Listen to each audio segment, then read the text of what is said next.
Rounding out Mogliru's Week of the Dragon is the White Dragon. In Dungeons & Dragons 5th edition, the White Dragon is often described as the least powerful of all chromatic dragons, and they were known for being the most feral and mindless. As they grow older, it's said that their hunger increases, and their desire for treasure is equaled by their desire for blood and the sport of hunting. While more animalistic than their chromatic cousins, they're not stupid, and can use their lairs and hunting grounds to deadly effect. Where they differ most from their fellows is that while the other chromatic dragons will involve themselves in plots, politics, and cruel manipulation, the White Dragons have no time for such dalliances. With the White Dragon, what you see is what you get, a vicious animal with the ability and desire to kill anything that crosses its path. They typically make their lairs in Arctic regions, preferring caves or caverns filled with ice. This preference makes sense, as they are called the Ice Dragons by many. Their preference also ensures that they will rarely be in contest with one of the other chromatic races. Being the smallest and dumbest of the bunch, such a contest would almost always result in a loss for the White Dragon. By living in solitude, they ensure that their hunting grounds have no other predators to speak of, and their treasure hoards, which consist of typical treasure as well as trophies from their hunts, will not catch the covetous eyes of another. The adult and ancient White Dragons have a flight speed of 80 and a ground, swim, and burrow speed of 40. They have great strength and constitution, but lower other stats compared to the other dragons. They're decently stealthy and have amazing perception, allowing them to hunt prey with deadly precision. They have 3 legendary resistances per day, and can use a multi-attack consisting of their Frightful Presence, plus 1 bite and 2 claw attacks. Alternatively, they can use a full action for a tail attack, though as we've discussed before, this is a bit of a waste. Their breath weapon is a 90-foot cone that prompts a DC 22 con save. If failed, this results in 16 to 96 cold damage. Like the other ancient dragons, the White Dragon also has 3 legendary actions it can use at the end of another creature's turn. They can detect, make a free tail attack, or for 2 of the 3 actions, they can make a wing attack that deals decent damage and knocks players prone, as well as giving them some extra movement. The White Dragon's lair actions are a combination of crowd control and damage. The region around their lair is filled with chilly fog and freezing precipitation that forms blizzards when the dragon sleeps. Icy walls pop up in and around the lair, barring entry and trapping any foolish enough to enter inside. The dragon can create a 20-foot radius sphere of freezing fog that forces con saves and deals cold damage to any who are in it when it forms, or any who end their turns inside. The dragon can make massive icicles fall from the ceiling of their lair above up to 3 players, making attacks against each of them to deal piercing damage. The dragon can also create a 30-foot tall, 30-foot long wall of ice on any surface in their lair, preventing or slowing melee players from reaching them. As a DM, I would always have a dragon fighting in its lair if possible, as outside of the lair, the fight is not going to be as exciting or dangerous. I would start out with the dragon burrowing beneath the party to gain surprise, bursting out and taking to the air. On the dragon's turns, I would have it use its breath weapon whenever possible, firing down ice on the players below. On turns when it does not have the breath weapon, I would have it dive down and do a multi-attack on players, then have it burrow beneath them, where they'll have a hard time targeting it, forcing them to hold actions or burn larger spell slots in order to deal damage. I would then have the dragon pop out and attack, then burrow back down again on turns when the breath action is unavailable, and then have it take to the skies when the breath weapon recharges. I would likely use any legendary actions for a combination of 1 tail attack and 1 wing attack, allowing the dragon to deal damage, get some free flight movement, and potentially knock players prone. For the lair actions, I would use the first one to summon a wall between the dragon and ranged players, giving it partial cover from their attacks and splitting them away from the melee players. You could then burrow beneath or fly over the wall to attack ranged players, or you could deal with melee first and then close the distance with ranged. On the next round, I would use the fog lair action on ranged players, as they're less likely to succeed on a con save, and this also forces them to move out of their positions, or else take massive cold damage. I would then be alternating between the fog and falling icicles actions, using both on ranged players to keep them moving and in danger, while using the breath attacks and multi-attacks on the melee who will be more bunched together. This keeps the pressure on all of your players, and allows the dragon to deal damage consistently to pretty much everyone. Should the dragon feel like it's losing, it would not be above fleeing. Being the weakest of the chromatic dragons, the White Dragons have had to use their animalistic awareness of danger to survive.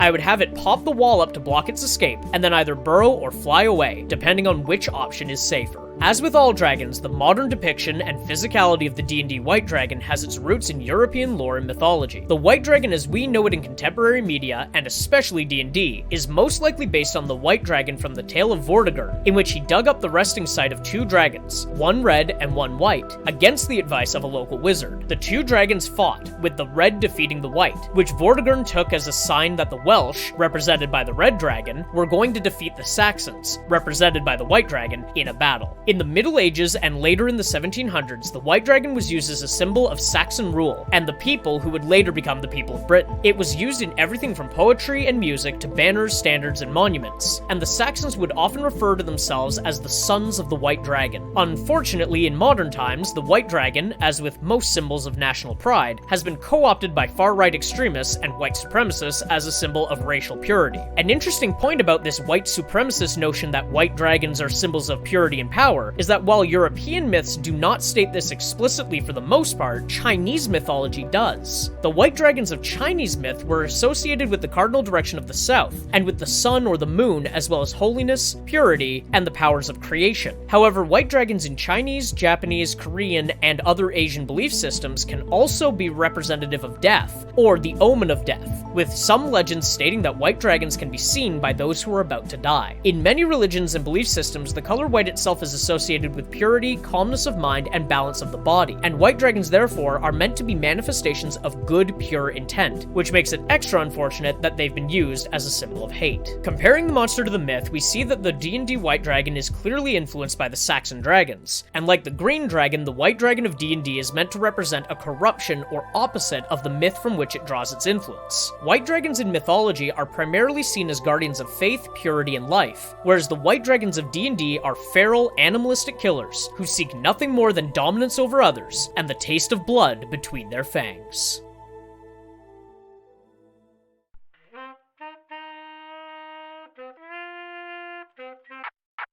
If you enjoyed that video, please leave a like and comment below, and consider subscribing to the channel. You can also join the Patreon for $1 a month to access videos days before they're posted here, as well as other exclusive stuff like short stories, videos, and more.